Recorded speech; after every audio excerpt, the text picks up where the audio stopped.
Hello guys, welcome back to our YouTube channel. आज इस video में हम पढ़ेंगे क्लास 9th का चैप्टर नंबर 2।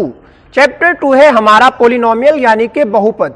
तो इस वीडियो में हम आपको बहुपद के बारे में कुछ बेसिक चीजें बताएंगे। तो ये वीडियो हमारी सिर्फ 9th क्लास ही नहीं बल्कि 10th क्लास के लिए भी बहुत ज्यादा इंपॉर्टेंट है। तो इसलिए इस वीडियो को शुरू से लेकर आखिर तक पूरा देखें। आइए सबसे पहले जानते हैं कि बहुपद होता क्या है। तो सबसे पहले हम देखेंगे बहुपद की परिभाषा।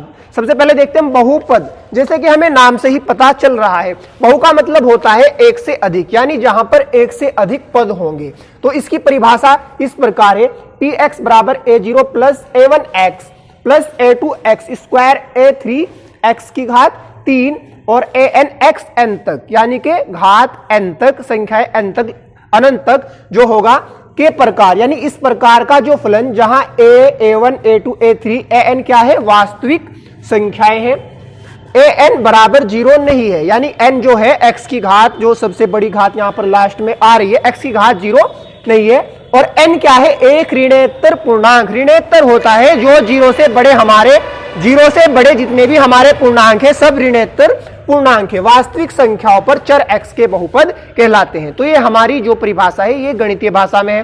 तो हम इसे थोड़ा आसान करके आपको समझाते हैं। आसान भाषा में हम कह सकते हैं कि चर x y z ABCD जो होते हैं ये हमारे, इन्हें कहते हैं हम चर। और 1 2 3 4 जो हमारी संख्याएं होती है इन्हें कहते हैं हम अचर। तो चर और अचर यानी 1 2 3 के जोड़ घटा गुणा की क्रिया वाले व्यंजक, जहां इनकी जोड़ घटा गुणा भाग हो रही हो, इस प्रकार के जो व्यंजक होंगे ये इन्हें क्या कहते हैं, हम बहुपद कहते हैं। इनमें चर x y z की घात, यानी जो x y z इनमें होंगे, इनकी घात प्लस धनात्मक पूर्णांक यानी प्लस की होनी चाहिए।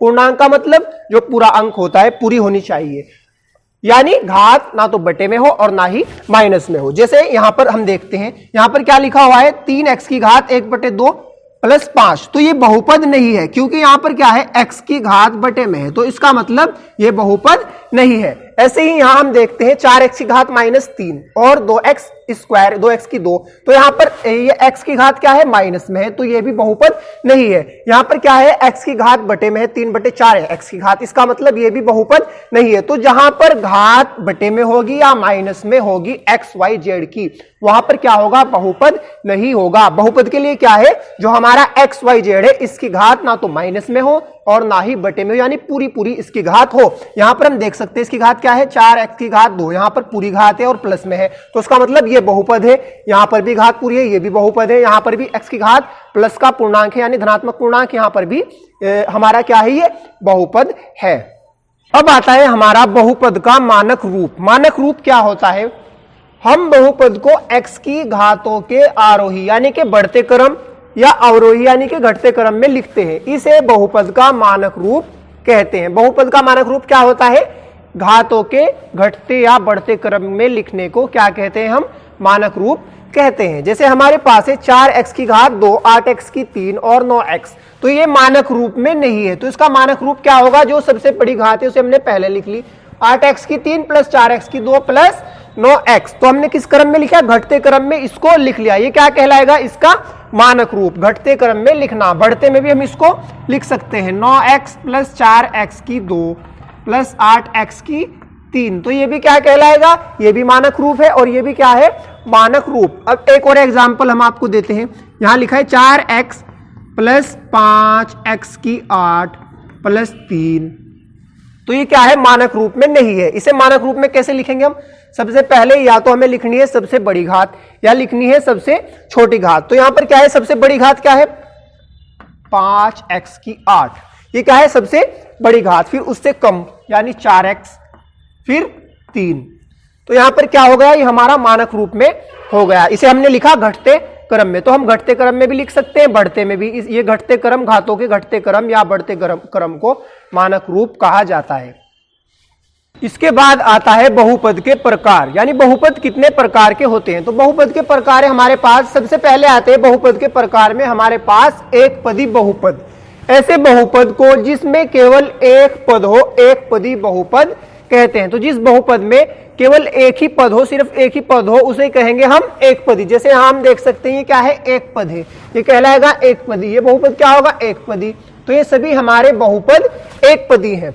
उसके बाद है द्विपदी बहुपद, जैसे इसके नाम से ही पता लग रहा है हमें, द्वि का मतलब होता है दो, तो जिस बहुपद में दो पद होंगे उसे क्या कहेंगे हम, उसे द्विपदी बहुपद कहेंगे। यहां देखिए इसमें एक दो, ये दो पद हो गए, इसमें दो पद, यहां दो पद, तो ये सभी हमारे द्विपदी बहुपद के उदाहरण है। इसके बाद तीसरा प्रकार है त्रिपदी बहुपद। त्रि का मतलब तीन, जिस बहुपद में तीन पद हो उसे त्रिपदी बहुपद कहते हैं। तो इन सभी पदों में हमारे पास क्या है, तीन पद, इसमें है तीन, इसमें है तीन, इसमें एक दो तीन, ये हो गए हमारे तीन पद। तो इसमें क्या है, तीन पद यहां पर, इसे कहेंगे हम त्रिपदी बहुपद।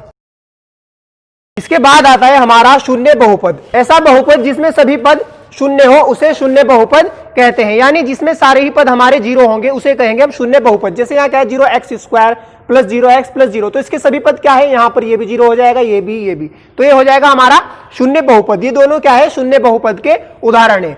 और अगला है हमारा अचर बहुपद।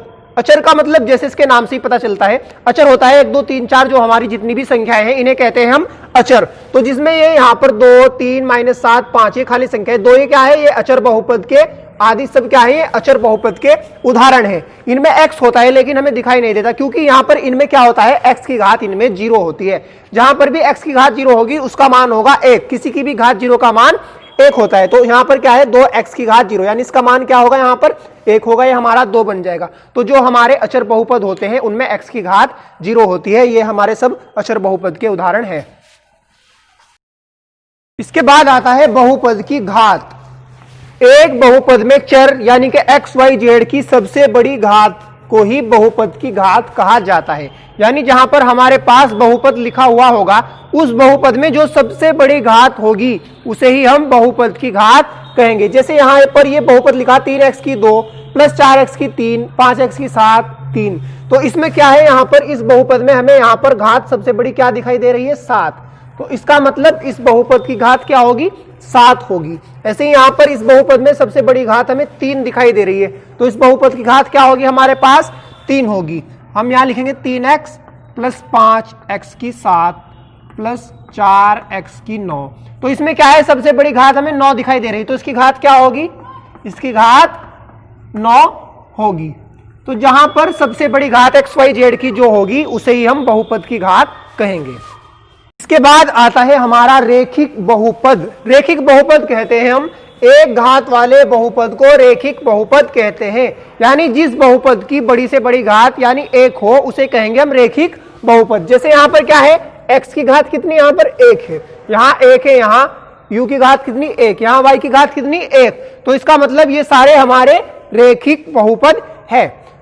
दूसरा हमारा द्विघात बहुपद। द्विघात बहुपद क्या होता है, जैसे द्विघात हमें पहले ही पता लग गया इसके नाम से, द्विघात यानी घात 2 वाले बहुपद को द्विघात बहुपद कहा जाता है। तो जिस बहुपद की घात 2 होगी, यहां पर क्या है, जो सबसे बड़ी होती है उसे घात माना जाता है। ये इसकी घात कितनी है, सबसे बड़ी 2, तो ये हो जाएगा हमारा द्विघात बहुपद। यहां पर क्या है, घात हमारी 2, ये भी द्विघात बहुपद है, ये भी और ये भी, ये हो गए हमारे द्विघात बहुपद। ऐसे ही त्रिघात बहुपद, 3 घात वाले बहुपद को त्रिघात बहुपद कहा जाता है। यहां पर क्या है, ये देखो इसकी घात क्या है, यहां पर 3, जो सबसे बड़ी होती है उसे घात मानते हैं। तो यहां पर ये दो हमारे बहुपद है, इनकी घात क्या है, 3, तो 3 घात वाले बहुपद को हम क्या कहेंगे, त्रिघात बहुपद। इसके बाद आता है हमारा एक चर वाले बहुपद। एक चर वाले बहुपद किसे कहते हैं, जिस बहुपद में सिर्फ एक ही चर हो उसे एक चर वाला बहुपद कहते हैं। यानी जिस बहुपद में सिर्फ एक ही चर, चर का मतलब x y z, या तो x x ही हो या y y एक हो सिर्फ, तो उसे कहेंगे हम एक चर वाला बहुपद। जैसे हमारे पास 3x की 3 प्लस 4x प्लस 5, इसमें चर क्या है, x x x आ रहा है, तो ये x वाला एक चर वाला बहुपद है। इस बहुपद में क्या आ रहा है, z आ रहा है, इसमें सिर्फ z आ रहा है, ये भी एक चर वाला बहुपद है। दो चर वाले बहुपद, जिस बहुपद में 2 चर हो उसे 2 चर वाला बहुपद कहते हैं, यानी उसमें जो चर होंगे वो 2 होंगे। जैसे यहां पर क्या है, x y 2 चर हो गए, इसमें भी क्या हो गए, 2 चर, ये हो गए हमारे 2 चर वाले बहुपद। ये एक चर वाले हैं क्योंकि इसमें सिर्फ एक ही चर आ रहा है, इसमें एक चर आ रहा है, इसमें इस बहुपद में 2 चर आ रहे हैं, इसमें भी, ये हो गया 2 चर वाला बहुपद। इसके बाद आता है गुणांक। गुणांक किसे कहते हैं, बहुपद के प्रत्येक पद का एक गुणांक होता है। बहुपद के जितने भी पद होते हैं उन सबका एक गुणांक होता है। जैसे x की 3 माइनस 4x कि 2 प्लस 7x माइनस 2 में x की 3 का गुणांक क्या है 1, जिसके साथ कुछ नहीं लिखा हुआ होता उसका गुणांक होता है 1। x की 2 का गुणांक है -4 और यहां x का गुणांक है 7 और ये क्या है x की 0 का गुणांक -2, इसके साथ x की घात कितनी होती है 0, क्योंकि x की 0 का मतलब होता है 1, तो यहां पर ये x की 0 का गुणांक है। तो दोस्तों हमारी जो वीडियो है आज की यहीं पर समाप्त होती है। अगली वीडियो में हम आपको एक्सरसाइज 2.1 जो पहली एक्सरसाइज है बहुपद की वो कराएंगे। तो हमारी वीडियो को देखते रहिए और हमारे चैनल को सब्सक्राइब करें, घंटी के बटन को दबाएं और हमारी इस वीडियो को अपने दोस्तों के साथ ज्यादा से ज्यादा शेयर करें। Thank you.